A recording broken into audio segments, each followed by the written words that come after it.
Vishnu ശാലിനിയുടെ latest episode പ്രൊമോയിൽ വിഷ്ണുവും ശാലിനിയും കമലിനും കൂടി ആ വീട്ടു സാധനങ്ങളൊക്കെ വാങ്ങിച്ചിട്ട് ജയശ്രീയുടെ അവർ താമസിക്കാൻ പോകുന്ന വാടക വീട്ടിലേക്ക് കൊണ്ടുവരുന്നുണ്ട്. എന്നിട്ട് അടുക്കളയിലേക്ക് സാധനങ്ങളൊക്കെ പറക്കി വെക്കുകയാണ്. അന്നേരം എന്തോ പറഞ്ഞ് സംസാരിക്കുമ്പോൾ ജയശ്രീ ആണെങ്കിൽ അത് കമലിനെ കളിയാക്കിയിട്ട് അപ്പുറത്തേക്കും പോകുന്നുണ്ട്. അന്നേരം കമലം പറയുന്നുണ്ട്, ഞാൻ പറഞ്ഞത് വീട്ടുടമസ്ഥയ്ക്ക് അത്ര പിടിച്ചില്ലെന്ന് തോന്നുന്നു. പിടിച്ചില്ലെങ്കിൽ പോട്ടെ ആശാനെ, എത്രയും ചൊല്ലി അവളുടെ ഒരു ജാട സഹിക്കുന്നത് എന്നൊക്കെ ഇങ്ങനെ കമലം കളിയാക്കിയാണ്. പക്ഷേ അങ്ങോട്ടും ഇങ്ങോട്ടും നോക്കിയാണ് സംസാരിക്കുന്നത്.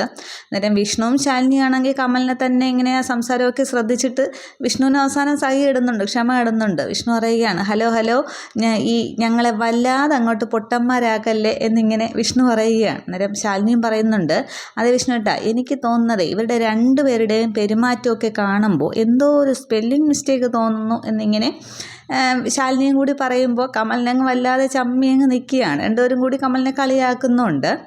അതിനുശേഷം കാണിക്കുന്നത് ശാരദാമ്മയുടെ വീട്ടിൽ ഗോപാലകൃഷ്ണൻ എവിടെയൊക്കെയോ പോയിട്ട് അമ്പലങ്ങളിലൊക്കെ പോയിട്ട് തിരിച്ചെത്തുന്നുണ്ട്.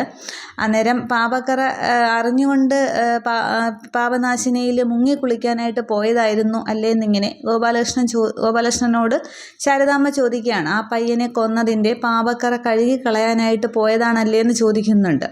അന്നേരം ചിരിച്ചുകൊണ്ട് ഗോപാലകൃഷ്ണൻ പറയുന്നുണ്ട്, അതിന് ഞാനല്ലല്ലോ അവനെ കൊന്നത്, നീയല്ലേ എന്ന് പറയുമ്പോൾ ശാരദാമ്മ ഇങ്ങനെ അന്തം വിട്ട് നോക്കുന്നുണ്ട്. എന്നിട്ട് നിൻ്റെ ആ തള്ളലിലല്ലേ അവൻ തലയിടിച്ച് വീണത്, മരണപ്പെട്ടത് എന്നിങ്ങനെ ഗോപാലകൃഷ്ണൻ പറയുമ്പോൾ ശാരദാമ്മ ഇങ്ങനെ വീണ്ടും ആ ഒരു ഷോക്കിൽ ഇങ്ങനെ ഗോപാലകൃഷ്ണനെ നോക്കിക്കൊണ്ടിരിക്കുകയാണ്. പക്ഷേ ഗോപാലകൃഷ്ണൻ ആ ഒരു തമാശയ്ക്കാണ് പറയുന്നതൊക്കെ. പക്ഷേ അങ്ങ് ശാരദാമ്മ ആകെ അങ്ങ് ടെൻഷനും ആവുന്നുണ്ട്.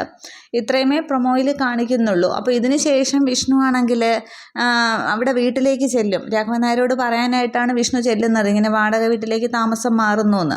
അന്നേരമാണ് സത്യഭാമ ലെറ്റർ വായിക്കുന്നതും വിഷ്ണുവിനെ ആ ഒരു ചോദ്യം ചെയ്യുന്നതും ഒക്കെ. അതൊക്കെ അടുത്ത എപ്പിസോഡുകളിൽ കാണാം. Okay, thank you. വീഡിയോ ഇഷ്ടപ്പെടുന്നവർ ഒന്ന് ലൈക്ക് സപ്പോർട്ട് ചെയ്യുക.